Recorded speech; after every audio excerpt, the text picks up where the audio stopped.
The man had just started his shift at the supermarket when his first customer turned out to be a robber. You've got 5 seconds to hand me your drawer. Okay.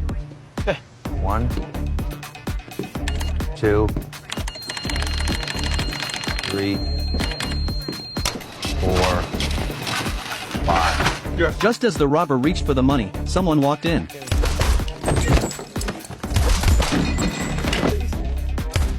What was supposed to be a simple supermarket robbery ended with 2 innocent people dead, but he wasn't finished yet.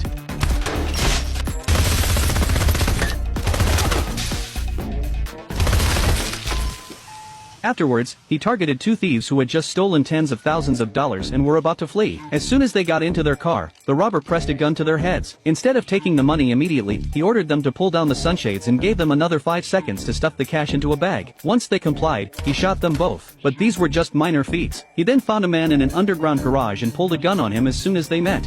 Expected you. You'll fuck.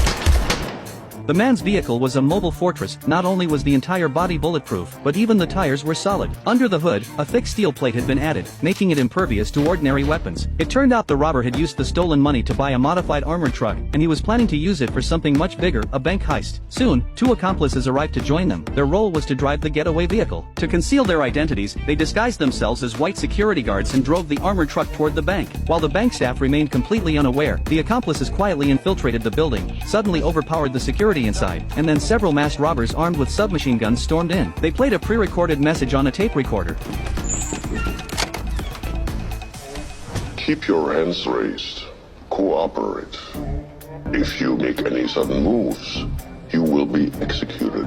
They handed a bundle of zip ties to a female employee and forced her to restrain all her colleagues. Then, they gave the bank manager 3 minutes to hand over all the gold bars, threatening to kill a hostage at random if he failed. They sent 1 accomplice to accompany the manager. Just as the woman was about to restrain her second colleague, the colleague gave her a meaningful glance. It turned out that when the robbers first stormed in, the colleague had already drafted an emergency email and only needed to hit send. But the woman shook her head in refusal, so the colleague decided to send it herself.